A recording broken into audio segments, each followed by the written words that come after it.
Hey guys, welcome back to my channel. It's Alyssa here. I just got off work. Please like, subscribe, comment if you guys want to follow along for more, etc, etc. My hair, makeup, everything looks crazy right now. Oh my gosh. Okay. Today we're going to be talking about some things I wish I knew as a new grad nurse. Because I've been getting a lot of comments on YouTube about it, and so now we're just going to talk about it. So let's get into it.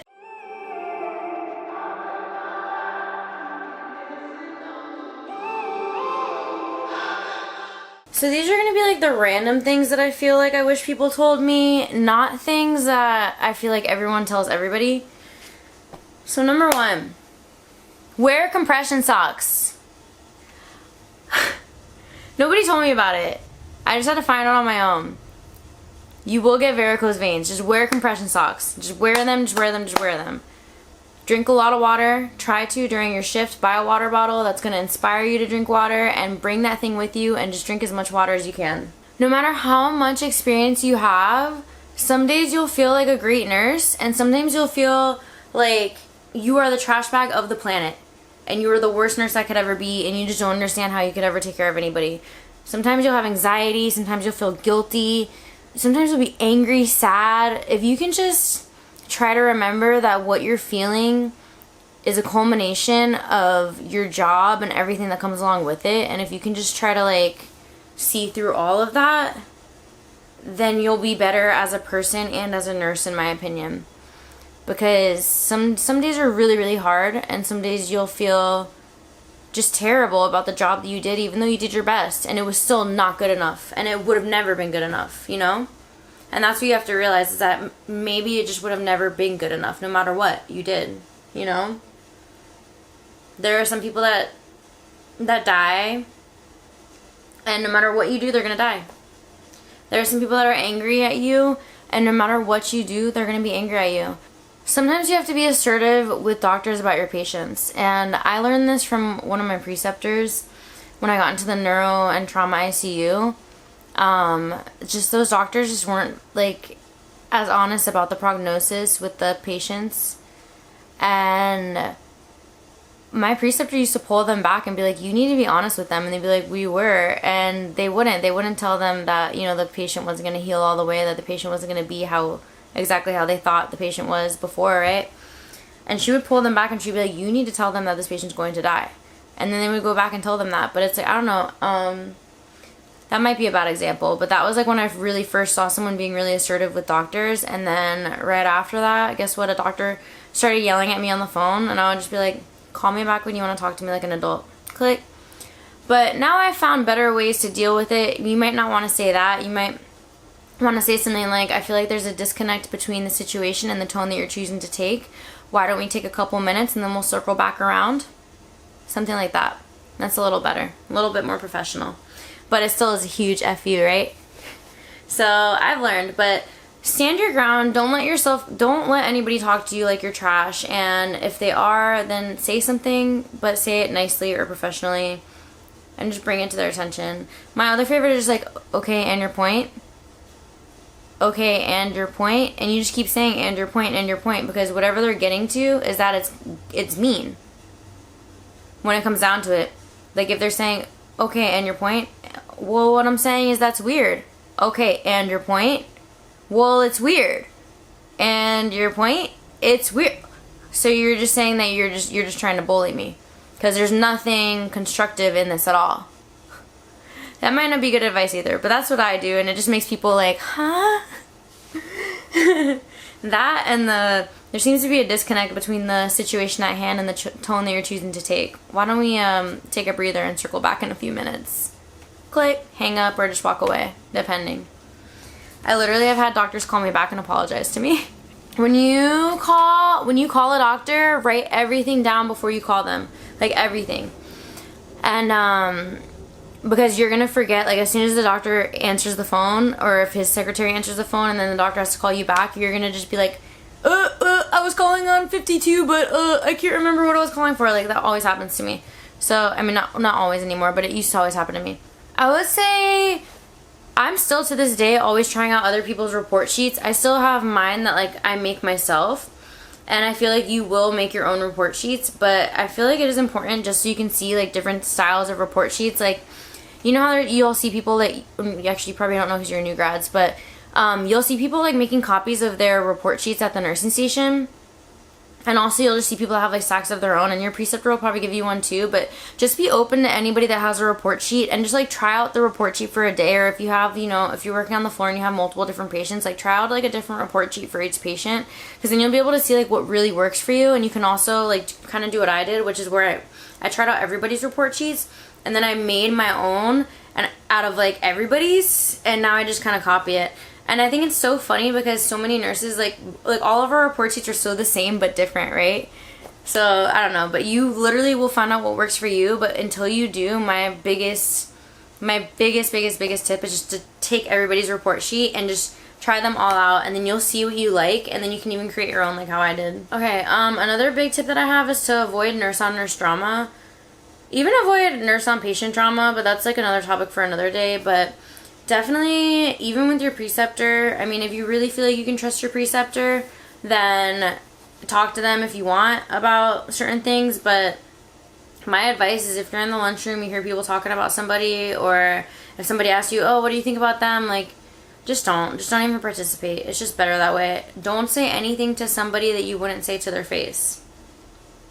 Just keep that energy and you'll be fine. Nursing school is a basis.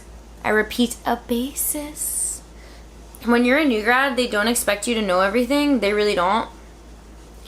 And the people that are teaching you have been chosen to be preceptors, and they remain preceptors usually because they're good at their job and because they're patient with their students or with their preceptees.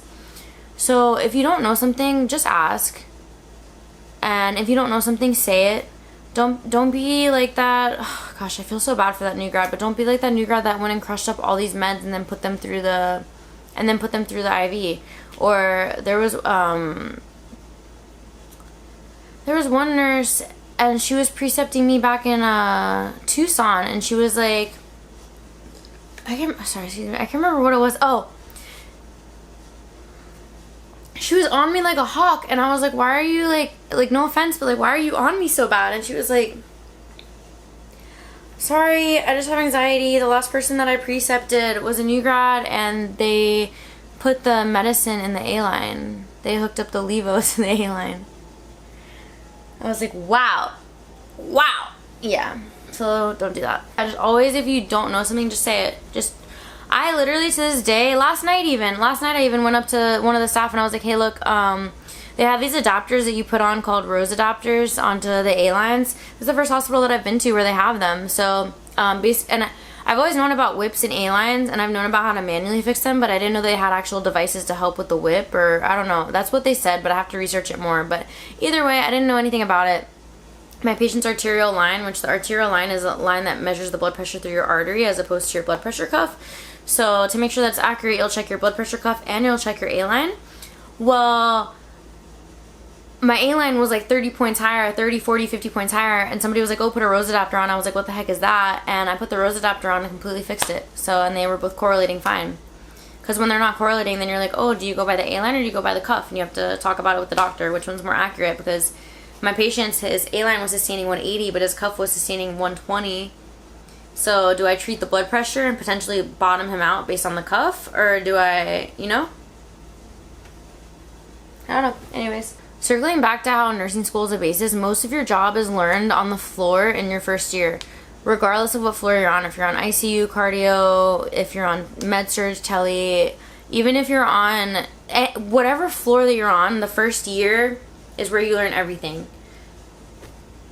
Which brings me to my next point. If the hospital gives you an allotted amount of preceptorship, even if you feel like you're ready, don't let them, well, I mean, you can let them take you off early. They took me off early, but all that I'm saying is I wish that I would have stayed on a little bit longer just to take the time to learn what I could. Like, at the time I knew that I could do it, but should I have done it is the real question.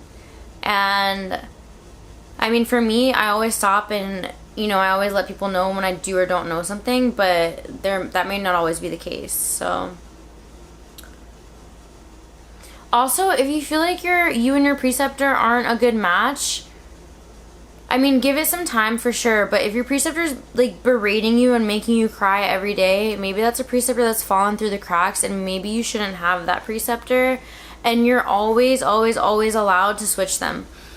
I even have had friends who have not, like, you know, had anything wrong with the preceptor, like as far as like the preceptor being mean to them or berating them or making them cry every day, which is what happened with one of my preceptors in the trauma ICU. She was so terrible, oh my gosh. And so yeah, I asked for a new preceptor, but I had friends that just felt like they weren't learning from their preceptors, like their learning style was different from their preceptor's teaching style, and it's nothing to say bad about the preceptor, but they felt like they weren't be able to learn or able to, I don't know, like be open with them about what they were not learning. So they asked for a new preceptor.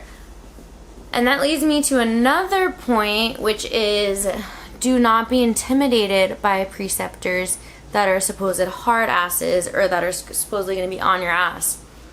My best preceptor that I had was supposedly the scariest and meanest and worst preceptor from everybody, and that's actually the preceptor that changed my life and that encouraged me to travel.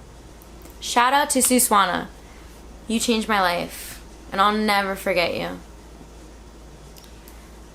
That girl had a rumor for being a hard ass, for being terrible, for being mean. She was just matter of fact and knew her shit and wasn't going to take crap from anybody. And she is how I learned how to be the nurse that I am today. So she was the first person that I talked to, and I was like, oh, and I had said, you know, I really just, you know, with everything going on in New York, I really want to help out. I have this opportunity to go help, but I'm kind of scared. And she was like, if you're asking me if you're ready, you're ready. Go. And this girl is the girl that, like, she knows everything. Oh my gosh, she is so smart. But I cried every single day when I found out that she was going to be my preceptor, and I was scared. I was scared, you guys. And that girl changed my life. Her knowledge, her assertiveness, just everything that she embodies is everything that I would want to be in a person and a nurse, and she is it. So, don't be intimidated.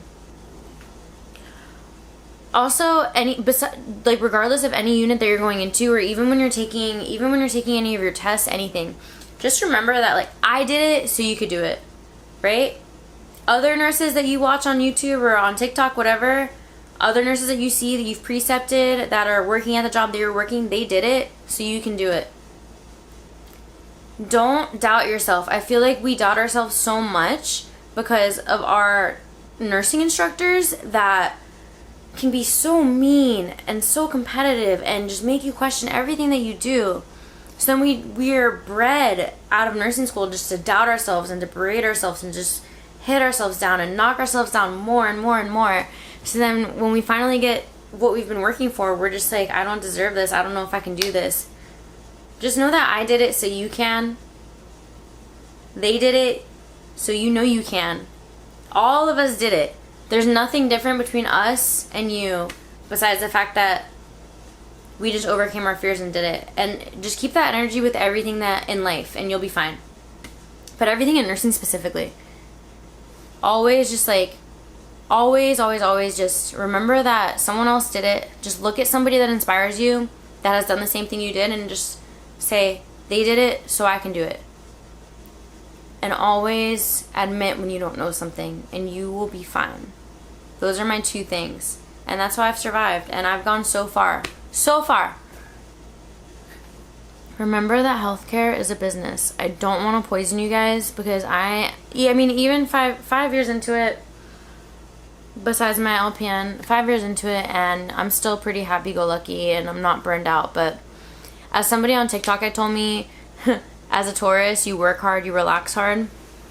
But it really is all about how you know, avoid burnout. But at the same time, it's being cognizant of the hospital and all the BS that goes with it. When they tell you healthcare is a business and that the HR department is there to protect the hospital and not you, it's so true. Healthcare only cares about you and the hospital only cares about you as long as you're a perfect functioning part of the spinning wheel. Once you start putting nails in the wheel, once you start causing problems, they're going to get rid of you and they're going to post your job up. That's just how it is. HR, I'm not saying be careful what you report to HR, because you can go through all the legalities, you can take everything to court, etc., etc. All that I'm saying is I've seen a lot of retaliation. That's all I'm gonna say on that. Like, you could literally die tomorrow and your job posting will be up on the website the next day. But you could try to leave your job, your staff job that you worked for so long, to go for a better opportunity, and they will guilt you. They will guilt you. Another tip that I have is to take care of your back and legs. So this goes back to wear those damn compression socks. I don't care how stupid or funny or how hard they are to put on. Put them on. Put them on. Get massages. At least get a massage once a month, once every 2 months. Even if you feel like on your new grad budget you won't be able to afford it, I'm telling you, your body will thank you. Use proper body mechanics. You're going to think, oh, while I'm young, I can just bend down like this. No, don't do it. I use proper body mechanics, and still every once in a while, like right here, I get a pain. But I use proper body mechanics for the most part, and that goes back to being assertive with, like, not only, like, the doctors, but your family members and your coworkers. Do you know how many times I've had coworkers try to tell me, oh, let's pull this patient up, and the patient's sitting up like how I am?